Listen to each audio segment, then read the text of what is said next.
Oi, gente, tudo bem? Hoje eu trouxe para vocês Seguindo a Correnteza de Agatha Christie. Essa obra foi escrita em 1947, num vai e vem de ajustes entre a escritora e o seu editor. Mas ela foi publicada mesmo foi em 1948. E antes de ter esse título, Seguindo a Correnteza, Agatha pensou em Maré Alta ou Maré Cheia, também pensou em Cubra o Rosto Dela, que faz referência ao rosto de uma irmã que foi morta, e também ao título Há uma Vaga, mas este foi desconsiderado porque um outro autor publicou uma história chamada Há um Tempo. Desta forma, Agatha e seu editor escolheram Seguindo a Correnteza. Em Os Diários Secretos de Agatha Christie, o autor ele vai dizer que o enredo de Seguindo a Correnteza é brilhantemente compartilhado em outros livros, como Uma Dose Mortal, A Testemunha Ocular do Crime, Um Passe de Mágica e Um Crime Adormecido. Ele faz referência aqui nessas páginas que a história ela é tão enroscada, ela é tão intricada, que o leitor chega a ter um nó na cabeça, não entendendo o que é que aconteceu, porque a gente vai ter uma morte que todos vão considerar um homicídio, quando na verdade foi um acidente. Nós vamos ter a segunda morte, que Agatha vai dizer que foi um suicídio, só que o leitor calejado vai pensar, acho que foi um homicídio. E por fim nós vamos ter uma terceira morte, que leva a crer que é um suicídio, quando na verdade aí sim foi um assassinato. Como é um livro muito confuso, já vou avisando que aqui vai estar cheinho de spoilers, porque para contar o que foi que aconteceu, eu vou ter que ir desvendando passo a passo junto com vocês. A obra é dividida em 2 livros. O livro 1 tem 17 capítulos e o livro 2 também tem 17 capítulos. Na primeira parte do livro, a gente vai conhecer os principais enredos, ou seja, tem uma família onde tem um magnata, um milionário, né, o Sr. Claude. Ele sustenta basicamente todos os seus sobrinhos e os seus irmãos. Cada um dos seus irmãos tem uma profissão, um é médico, outro é advogado, né? Mas acontece que ele sustenta e ele sempre disse assim, olha, vocês não se preocupem, porque eu tô aqui para ajudar todo mundo. Nós estamos na Segunda Guerra Mundial, tá tendo vários bombardeios pela Inglaterra. Muitos homens foram lutar, né? Foram ajudar o seu país e este milionário, ele está aqui provendo toda a sua família. Só que um dos bombardeios vai cair exatamente onde esse milionário está hospedado junto com a sua jovem esposa e ele vai morrer. Sobrevive somente a mulher. Ela se chama Rosalind e ela tem um irmão chamado David. Esse irmão, depois da morte do cunhado, ele passa a controlar a fortuna. Já se passaram 2 anos, a família está sempre investindo, pedindo dinheiro, pedindo que continue ajudando, só que o David, que é o irmão da Rosalind, segura a grana e diz que não, que são todos uns parasitas, que são todos uns sanguessugas e a partir daquele momento a irmã não vai dar mais um tostão para ninguém. A gente vai ver que vários integrantes da família querem a morte da jovem, né, da senhora Rosalind, dessa viúva, porque afinal de contas ela parou de sustentar todos eles. Então tá toda essa confusão quando a gente vai ter o primeiro mistério, que é uma chantagem. A viúva e o seu irmão vão receber um bilhete na mansão dizendo que o primeiro marido da Rosalind está vivo. Se o primeiro marido da Rosalind está vivo, significa que o segundo casamento não é válido, porque é como se fosse uma bigamia. Ele vai ser anulado. E automaticamente, sendo anulado, toda a fortuna do seu marido que passou para ela vai retornar, então, para os seus familiares, os seus irmãos e sobrinhos. A família torce, fica muito feliz com aquilo, né, de saber que o primeiro marido da jovem viúva está vivo, que ele está lá na América Central, tinha sido dado como desaparecido, como um morto em combate, quando na verdade ele não foi morto não. E aí nós vamos ter o primeiro enrosco, só que gente, esse chantagista vai aparecer morto. e tudo leva a crer que alguém assassinou. A polícia vai descobrir em cima desse corpo, desse homem que estava chantageando, um isqueiro com as iniciais do David, do irmão da viúva. Então, tudo leva a crer que o David foi até lá e matou esse chantagista, quando na verdade nada disso aconteceu. Foi de fato um acidente, mas provocado por outro membro da família e não pelo Sr. David.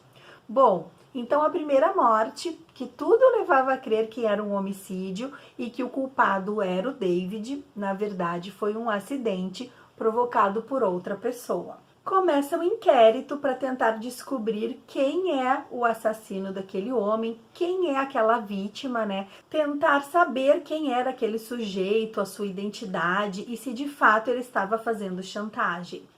Hercule Poirot lembra que um amigo dele, um major, conhecia o primeiro esposo da senhora Rosaline, que é a viúva. Então ele vai telefonar, vai pedir para o major vir até o local para poder identificar aquele sujeito que na verdade caiu e bateu a cabeça, ele não foi assassinado. E o major vem, só que o major vai entrar em contato com alguém da família e ele vai fazer um testemunho falso. Ele vai dizer que sim, que aquele homem que estava lá, caído no chão, morto, era de fato o primeiro esposo da Rosaline. Olha a confusão, a família tá ali, ó, torcendo para que aquilo seja de fato verdade, para poder colocar as mãos no dinheiro. E é quando nós vamos ter a segunda morte, porque o major fica assim horrorizado com o que ele fez um falso testemunho, ele sabe que a sua honra vai ser agora manchada, e aí então ele pega e ó, dá um tiro na sua cabeça. Ele deixa um bilhete dizendo que ele fez um falso testemunho e que ele está muito arrependido do que ele fez, ele pede desculpas e então, para poder limpar a sua honra, ele se mata. Só que o familiar da família Claude chega lá, vê o bilhete, vê que o homem se matou, pega o bilhete e ó, sai de fininho. E a polícia não entende, acha que talvez aquele suicídio não tenha sido um suicídio, tenha sido um homicídio, e tudo isso vai confundindo o leitor, porque a gente tá pensando mesmo que tem um assassino por aqui, que já matou o primeiro homem e que agora acaba de matar a segunda vítima. Agatha joga tudo na nossa cara, só que a gente tá lá achando que tem um assassino em volta de todos aqueles fatos. Só que, gente, quem deveria morrer desde o início era quem? Era a viúva, né? Era ela que tinha a fortuna. E ela não morria, morria um, morria dois, e a gente não estava entendendo mais nada. Até que a terceira vítima é a viúva, sim. Ela vai tomar um remédio, uma dose excessiva, e ela vai morrer. Todo mundo acha que então foi suicídio. Só que não, gente. Agora sim nós temos um homicídio. E quem é que está fazendo isso? E quem está lucrando com todas essas mortes? Hercule Poirot vai desvendar esse mistério e vai dizer que uma morte, apesar de todos fazerem parte da mesma trama, não foi cometida pelo mesmo autor. A gente vai descobrir que tem um enredo pra lá de misterioso, que eu vou contar agora para vocês. Quando a Rosaline casou com o seu segundo esposo, de fato ela era viúva, tá? O primeiro marido já tinha desaparecido, já tinha sido dado como morto e ela não estava cometendo bigamia. Quando ela casa com esse sujeito milionário, ela começa também a sustentar o seu irmão, o David. Assim como o esposo ajudava a família, a sua esposa passa então a ajudar esse rapaz chamado David, que ó, era um bom vivant. Estava assim aproveitando a fortuna da irmã para viver muito bem. E ele, como era um tremendo cafajeste, ele era bem mulherengo, ele acabou se envolvendo com uma empregada da casa, uma mocinha loira, muito católica, muito religiosa, que era muito bonita e que acaba se envolvendo com esse rapaz. Esse rapaz, ele era esperto, ele era como se fosse um Dom Juan. Ele convence a menina, ele enrosca aquela menina e a menina faz tudo por ele.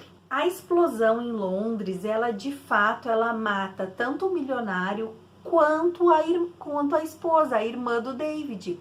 E ele não aceita ficar pobre de uma hora para outra. Então ele tem a ideia, já que ninguém da família conhece de fato a viúva, porque ela nunca tinha sido apresentada, eles estavam em Londres quando tudo aconteceu, ele inventa de pegar essa empregada doméstica e transformá-la na viúva. Por quê? Ela faz tudo o que ele quer. Assim ele consegue garantir a fortuna e garantir que ele continue vivendo muito bem. Claro que no fundo ele também tinha interesse em passar a mão em tudo que ela tinha. Ele estava certo de que seria capaz de dominar essa empregada, de mantê-la ali, presa com uma corda curta. Ele é o único que é capaz de reconhecer a irmã e ele diz então que ela é a irmã dele, que é a viúva do milionário e que ela vai receber toda a fortuna. E ele vai conduzindo. Quando ele vê que a família vai se aproximando e quer o dinheiro, em vez dele liberar um pouco de dinheiro para manter a família quieta, não. Ele atiça todo mundo e diz que são todos uns sanguessugas e que ele não vai dar mais um tostão. Porque ele também é ganancioso, ele também quer ficar com a fortuna. E a menina, que é jovem e apaixonada pelo David, ela começa a entrar em muitas saias justas. Ela tem a consciência pesada, ela sabe que ela está mentindo e que isso aos olhos de Deus está errado.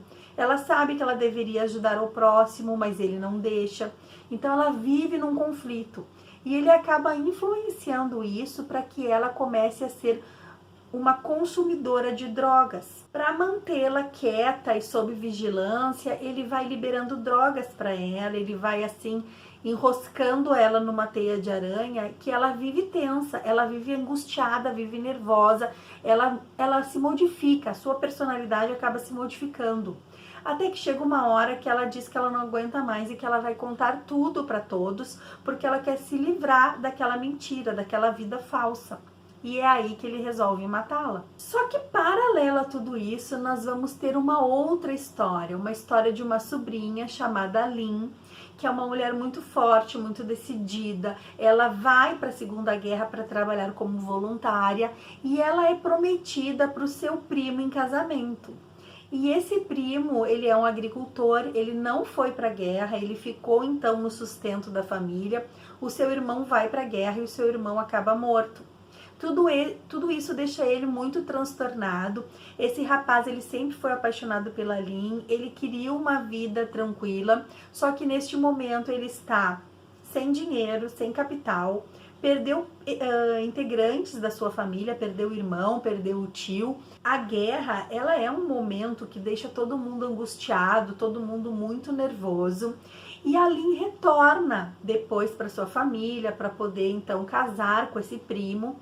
Só que ela vai se apaixonar pelo traste do David. Ela vai se apaixonar por aquele rapaz que é o irmão da Rosalind, que é o cafajeste, que está fazendo todo esse movimento para poder ficar com o dinheiro da moça. E o David também se apaixona pela Lynn, só que ele é um baita de um salafrário. E ao mesmo tempo que ele quer ficar com a Lynn, que ele beija a Lynn escondido, ele percebe que ele é um pilantra, gente. Ele sabe que ele vai levar a mulher também ladeira abaixo por todas as coisas que ele inventa e que ele faz. E aí isso cria uma confusão, porque a moça que está fingindo ser a irmã percebe o interesse dele pela Lynn. E aí então vocês imaginam, né? Os ciúmes também vêm à tona, porque ela fazia tudo isso para poder ficar com ele, né, gente? A Lynn está disposta a encerrar o compromisso com o seu primo para poder ficar com o David. E é aí que o desfecho acontece.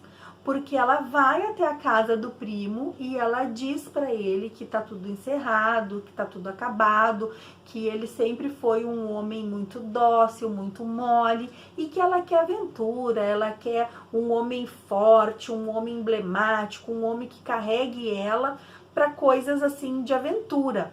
E nesse tempo, esse homem que estava assim, num turbilhão de emoções, com a perda do irmão, com a perda do tio, com a perda de dinheiro, ele pega a Lynn pelo pescoço e ele vai ali, matá-la rapidinho, se não fosse a chegada do nosso detetive.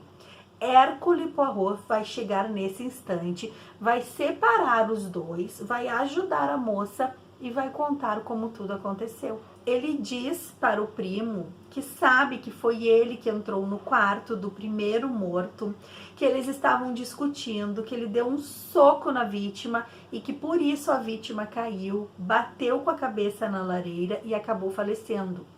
Que nesse momento ele deveria ter contado para a polícia o que aconteceu, mas ele se aproveita da situação, ele muda o corpo de lugar, ele deixa cair o isqueiro do David de propósito, somente para incriminá-lo. Então mostra aí toda uma trama dessa família que vê ali a oportunidade de, colocar as mãos no dinheiro do tio. Depois ele vai contar que ele sabia que esse primo tinha ali convencido o major a dar um testemunho falso, dizendo que sim, que aquele homem morto era o primeiro esposo da viúva, quando na verdade não era. Então também teve as mãos ali do primo nessa segunda morte. E a terceira era ali, que ele ia matar a Lynn com certeza se Hercule Poirot não tivesse chegado a tempo. Ou seja, o primeiro acidente daquele homem na lareira não foi de responsabilidade do David, e sim do primo, que queria saber se era verdade ou não aquela chantagem. Eles acabam brigando, eles acabam entrando em luta corporal e num acidente esse homem morre. Mas ele organiza a cena do crime para poder incriminar o David. A segunda morte foi do major, que de fato cometeu suicídio, mas o major cometeu suicídio porque ele fez um testemunho falso. E quem é que convenceu o major a fazer um testemunho falso? O primo. Então, apesar do homem ser maior de idade, decidir sobre as coisas que ele quer fazer, a gente percebe aqui que o primo também esteve de uma forma subjetiva envolvido nesse segundo crime. O terceiro crime, que foi da Rosalind, que na verdade era a empregada doméstica, foi cometido pelo David, porque o David estava percebendo que ela ia entregar tudo, que ela ia contar o plano deles, que estão há 2 anos vivendo com o dinheiro da família, o dinheiro desse milionário, e que o David poderia ser facilmente acusado, então, de ter matado a primeira vítima, porque o seu isqueiro estava ali. Então ele tá com medo, ele sabe que ele tá num enrosco e ele resolve colocar uma dose excessiva de drogas na medicação daquela moça para que ela tome e que ela morra. E de fato isso acontece. Então o David aqui é o criminoso porque ele organizou todas essas artimanhas, ele organizou, ele mudou o cenário, né? Em vez de dizer que a sua irmã tinha falecido, ele coloca uma pessoa em seu lugar para poder usar de benefícios. Depois ele faz todo esse enrosco aí para poder mostrar que a morte da irmã foi um suicídio, foi um acidente, quando na verdade era ele que estava colocando medicação ali, drogas em excesso, para que ela morresse. Então, nós vamos ter aí o primeiro, que é o primo, né, que de uma forma involuntária ou voluntária, ele esteve envolvido na primeira morte e na segunda, e depois nós vamos ter o David, que de fato matou ali aquela moça. E a Lynn está entre esses dois amores, né? Ela está entre o primo, que ela foi sempre apaixonada desde criança e que está prometida, e ela está dividida entre o David, que é aquele cafajeste que conseguiu seduzir a mocinha. E aí no final, depois de todos esses enroscos ali, a Lynn vai decidir que ela quer ficar com o primo, que ela sempre amou o primo, mas que o David acabou atrapalhando ali a sua mente, né? Confundiu-a com sentimentos, quando na verdade ela sempre gostou foi dele. Se Hercule Poirot não tivesse chegado a tempo, nós teríamos ali uma quarta morte, um feminicídio, né? Então a Agatha Christie ali, ela faz um casamento meio que forçado. Eu não sei se na época, lá em 1948, era assim que a sociedade pensava, de uma forma machista, de um homem autoritário, controlador, que quase mata a mulher ali, enforcando-a, porque ela estava decidindo ficar com o cafajeste. Acho errado esse desfecho, mas também entendo, né, e respeito a posição de uma época, apesar de não concordar atualmente. E acho que esse livro, se esse livro fosse publicado hoje, teria inúmeras críticas, viu? A história, seguindo a correnteza, ela foi levada para as nossas telinhas, ela foi transformada num filme. Vou deixar o link aqui embaixo nos cards para que quem tem interesse possa assistir a história. Ela não está bem fiel assim à narrativa, tem algumas coisas que foram modificadas, um bebê que surge por ali, algumas mudanças, mas eu acho que tá pegando bem o enredo, vocês vão conseguir entender como foi que tudo aconteceu e vai ter o desfecho final da Lin também, né? Então, fica a minha dica para esse final de semana. Eu espero que vocês tenham gostado dessa história. É uma história bem polêmica, né? Ela tem muitos elementos. A Agatha deu um nó na cabeça do leitor. Mente primeiro que foi um homicídio, quando na verdade foi um acidente. Depois mostra um suicídio, que todo mundo acha que foi homicídio. E por fim, vem lá um assassinato, só que todo mundo tá pensando que aquilo então é um suicídio. Ela joga todos os elementos na nossa cara o tempo todo, só que a gente vai ficando confuso e olha, como leitora há anos de Agatha Christie, já nem tento mais decifrar os seus enigmas, eu prefiro entrar nessa correnteza aqui, nessa maré e me deixar levar. Eu acho que para a autora também deve ter sido um pouco difícil. A gente vai ver que são mais de 13 cadernos onde ela vai colocando anotações, citações que fazem referência a essa história, tentando ali desvendar de como ela ia escrever e como ela ia amarrar tudo isso. Mas eu acho que a autora é sempre brilhante, ela consegue sempre dar um nó na cabeça do leitor e a gente não consegue descobrir quem é o assassino. E se descobre quem é o assassino, não consegue descobrir por que aquilo tudo foi tramado. Bom, gente, eu vou me despedindo por aqui. Eu espero que vocês tenham gostado e, se Deus quiser, a gente se encontra numa próxima história. Um beijo grande, fiquem com Deus e até lá. Tchau, tchau.